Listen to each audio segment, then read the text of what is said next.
day makukuhang abutin mga bagay na dapat kong lasapin. Ama't nawala ang limitasyon na gawin. Purong aral at payo lang ang hatid. Kasi yan di nakabase sa pera. Kalayaan lang ng utak sa sistema. Galawan na malayo rin sa gera. Bitaw na walang iniisip na karera. Sarili mong mahalaga na pang-entra. Paglitaw ng mga taong walang kwenta. Gagawing madilim sa paligid ka maging mapait ang sasapitin. Pero ayos na lang rin tanggapin na kung paano abutin. Alamin kung sa dapat mahalin. Nagpapahinga lang rin minsan. Pagpagod na buong bitbit at maliban na lang kung kailangan pang gawin. Para sa akin at kay isip pati na rin. Sa pamilyang walang humpay ang pagmamahal.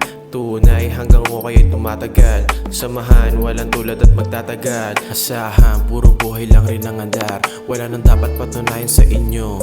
Kung sa sarili ko na mismo nabuo. Pag-unawa sa kapwa, mahinahon sa bawat salitang binabato ng bibig ko. Dahilan kaya't minsan nalilito. Kaya naiintindihan ko rin kayo.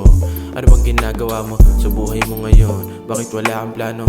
Simulan mo na kaya. Kung natatakot ka matalo, wag ka na lang tumaya. Huwag ka na lang tumaya. Panahon na para di ka na mag-alangan. Panindigan mo na ang dapat panindigan. Maging responsable sa bawat mangyayari. Walang ibang daan kung hindi ka abante.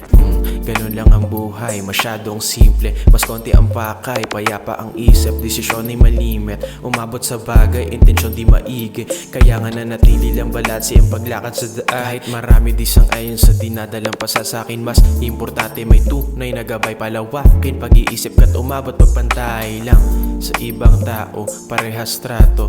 Tunay ang sandata kahit walang yatrapo. Barubal gago, nasanay na ako kung paano tayo Malikha ng sarili mong tunog. Maging malikain, gautong mabusog.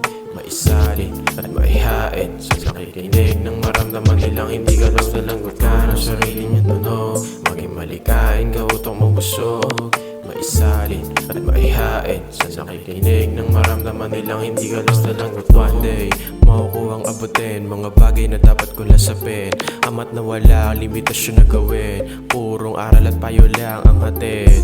Kasi yan di nakabase sa kalayaan lang ng utak sa galawan na malayo rin sa bitaw na walang iniisip na karera. Ganun lang ang buhay, masyadong simple. Mas konti ang pakay, payapa ang isip. Desisyon ay malimit, umabot sa bagay, intensyon di maigi. Kaya nga nanatili lang